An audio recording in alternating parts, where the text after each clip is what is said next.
আসসালামু আলাইকুম, কেমন আছেন সবাই? তো আমি মারিয়া আফরিন চলে এসেছি আরও একটি দুঃসাহসিক চ্যালেঞ্জিং কাজ নিয়ে। এটা আমার কাছে চ্যালেঞ্জিং মনে হয়, কারণ আমি টমেটো সস এবার নিয়ে সেকেন্ড টাইম বানাচ্ছি। তো ফার্স্ট টাইম আমি যে টমেটো সসটা করেছিলাম, আমার সসের উপরে একদম একটা পানির লেয়ার হয়ে গিয়েছিল। তো সেজন্য আমার কাছে এই কাজটা অনেক চ্যালেঞ্জিং মনে হয়, খুব টাফ একটা কাজ মনে হয়।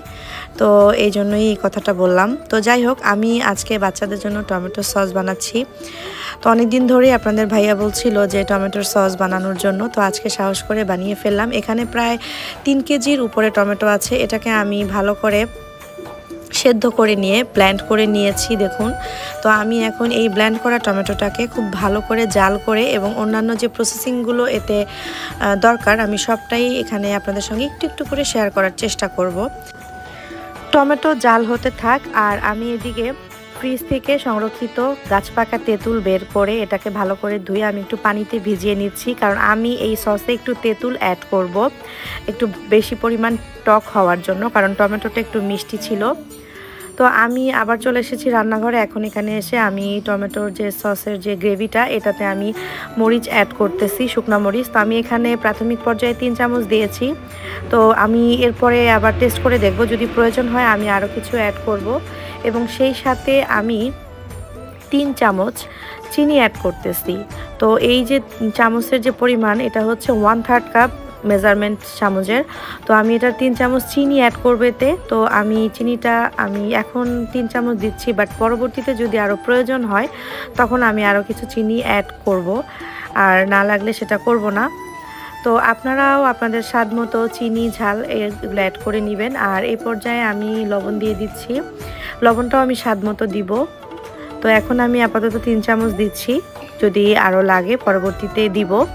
তো এখন আমি এটাকে খুব অনবরত নাড়তে থাকবো, এবং নাড়ার ফাঁকে আমি এতে 1 কাপ পরিমাণ ভিনেগার অ্যাড করব। তো ভিনেগারটা অ্যাড করলে যেটা হয়, টমেটোর সসটা অনেক দিন ভালো থাকে আর নষ্ট হয়ে যাওয়ার সম্ভাবনা থাকে না। তো আমি এটাকে অনবরত নাড়তে থাকবো। টমেটোর সস মেক করার সময় একটা জিনিস খেয়াল রাখবেন, এটাকে ঘন ঘন নাড়তে হবে, তা না হলে যদি নিচে লেগে যায় এবং পুড়ে যায়, তো সেক্ষেত্রে টমেটোর যে ফ্লেভারটা সেটা নষ্ট হয়ে যাবে। আর এদিকে তেঁতুলটাকে ভালো করে আমি কষলে নিচ্ছি, নিয়ে এটাকে আমি অ্যাড করব টমেটোর সসে। তো এই সব কিছু করার ক্ষেত্রে আমার ফুফাতো ভাই আমাকে হেল্প করেছে টমেটোর এই সসটা বানানোর ক্ষেত্রে। তো আমি যে দেখুন, তেঁতুলটাকে ভালো করে গুলিয়ে আমি একটি স্ট্রেনার দিয়ে ভালো করে এটাকে ছেঁকে নিচ্ছি।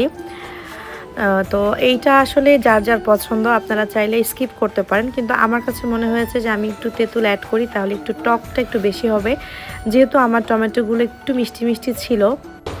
সে কারণে আমি এখানে গাছ পাকা তেঁতুলটাকে অ্যাড করেছি একটু বেশি পরিমাণে টক হবার জন্য।